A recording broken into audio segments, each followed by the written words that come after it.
आज हम करेंगे एडजॉइंट इक्वेशंस। ठीक है, देखो यहाँ पर connected with the formal operator, ये ऑपरेटर था जो एल एन ऑपरेटर, ये हम पहले पढ़ चुके हैं। तो इसी का यूज़ करके हम अब एल एन एडजॉइंट ऑपरेटर भी निकालेंगे। तो देखो, अगर एल एन हमारे पास कोई भी ऑपरेटर है, then there is another linear operator of order N denoted by L N plus called the adjoint of L N given by. ये तो सिंपल ऑपरेटर, लीनियर ऑपरेटर था जो हमने पहले भी पढ़ा था, एल एन। अब अगर इसका एडजॉइंट ऑपरेटर की बात करें हम, तो उसको हम डिनोट कैसे करेंगे, एल एन प्लस से। और वो इस तरीके से डिफाइन होगा कि L N plus equals to -1 A note T bar का एन टाइम डेरिवेटिव प्लस, अब -1 की पावर रिड्यूस होती जाएगी। ठीक है, इधर -1 की पावर n था, फिर -1 की पावर n-1 आएगा, इसी तरीके से चलती जाएंगी। और इसी तरीके से डेरिवेटिव, पहले ए नोट बार का डेरिवेटिव n टाइम्स, फिर a1 बार का डेरिवेटिव n-1 टाइम, और इसी तरीके से चलता जाएगा एंड तक। ठीक है, तो ये एल एन प्लस जो है, इसे हम क्या कहेंगे, this is the adjoint operator. If G T is any function on I. अब देखो, एल एन ऑपरेटर को हम जी पर ऑपरेट करेंगे। If G T is any function on I which is such that, किस तरीके से कि ए K T into g T, A K T bar into g T has an minus के derivatives on I, कि जो ये function होगा इसके एन माइनस के डेरिवेटिव होने चाहिए। ठीक है, मतलब डिफरेंशिएबल होना चाहिए कितनी बार, एन माइनस के टाइम्स। ठीक है, तभी हम इसका डेरिवेटिव कर पाएंगे, क्योंकि हमें यहाँ पर डेरिवेटिव करना है। जब इसकी बात आएगी तो ये कितने टाइम डिफरेंशिएट होना चाहिए, डिफरेंशिएबल होना चाहिए एन टाइम्स। अब a one t into g t किस n-1 टाइम्स डिफरेंशिएबल होना चाहिए।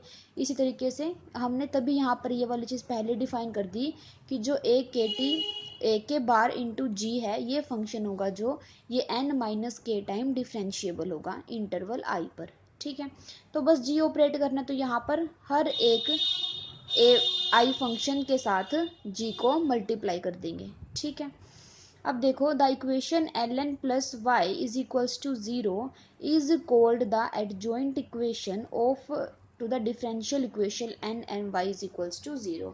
तो अगर हमारे पास क्वेश्चन आ जाता है कि L N Y is equals to 0, आपको कोई भी डिफरेंशियल इक्वेशन गिवन है, तो उसका हमें एडजॉइंट इक्वेशन निकालनी है। तो एडजॉइंट इक्वेशन निकालने के लिए हम क्या करेंगे, इस एडजॉइंट ऑपरेटर का यूज़ करेंगे। ठीक है, for example let us defined adjoint equation for second order differential equation. अब इस एग्जाम्पल में हम क्या करेंगे, एक सेकंड ऑर्डर डिफरेंशियल इक्वेशन की एडजॉइंट इक्वेशन निकालेंगे। ठीक है, यहाँ पर ये आपको L2y है, जो ये second order differential equation given है। तो हमारे पास क्या कंडीशन होती है कि where A K T belongs to C raise to power N minus K. इसका मतलब क्या है कि जो ये ए के फंक्शन है, ये कंटिन्यूस होंगे n माइनस के टाइम्स। ठीक है, and a naught a one a two means, ये जो है ए नोट ए वन और ए टू, ये रियल वैल्यूड फंक्शंस हैं। ठीक है, that is a note t belongs to C square, real valued function है, तो ये कंटिन्यूस होंगे सेकंड टाइम। जो ये ए नोट टी है वो क्या होगा, सेकंड टाइम, मतलब इसका जो डबल डेरिवेटिव आएगा वो क्या होगा, कंटिन्यूस होगा। इसका जो सिंगल डेरिवेटिव होगा ए वन टी, वो कंटिन्यूस होगा। और ए टू टी क्या होगा, फंक्शन वो कंटिन्यूस होगा। ठीक है, and let a note t is not equals to 0। हमने मान लिया कि जो इंटरवल हमें गिवन है उसके अंदर ए नोट टी जो है वो नॉन ज़ीरो है। Then adjoint equation of first is given by. अब इसकी एडजॉइंट इक्वेशन कैसे लिखेंगे, देखो, -1 रेज टू पावर n, यहाँ पर कितने ऑर्डर किया है, 2 ऑर्डर किया, तो -1 रेज टू पावर 2। डी, यहाँ पर n है तो यहाँ पर n की जगह 2 आएगा, सिर्फ इतना फर्क है। ये रियल वैल्यूड है तो बार का तो कोई इफेक्ट ही नहीं पड़ेगा, कॉन्जुगेट का। ठीक है, तो a note t y plus -1 raise to power n की जगह यहाँ पर 2 है हमारे पास। तो इस इक्वेशन में हमें n की जगह 2 पुट करना है, तो हमारे पास ये वाली इक्वेशन आ जाएगी इजीली सोल्व करके। ठीक है, अब इसके अंदर हमने क्या किया, इसका डेरिवेटिव कर दिया। इसका डेरिवेटिव कैसे करेंगे, u इंटू वी के फॉर्मूले से ओपन करेंगे। ठीक है, तो हमने इसका एक बार डेरिवेटिव किया पहले, तो a note t as it is, y का डेरिवेटिव प्लस ए नोट का derivative y as it is. ठीक है, इसी तरीके से हमने यहाँ पर भी u इंटू वी का फॉर्मूला लगा के इसका डेरिवेटिव कर दिया।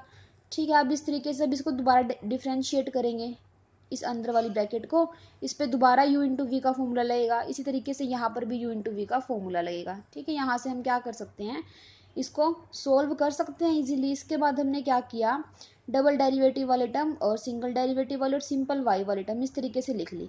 तो ये हमारे पास क्या आ गई, which is the required adjoint equation. ठीक है, हमें एडजॉइंट इक्वेशन ही निकालनी थी, तो हमने जस्ट इस ऑपरेटर का यूज़ किया, एडजॉइंट ऑपरेटर का, और इजीली हमने एडजॉइंट इक्वेशन निकाल ली। ठीक है, अब देखो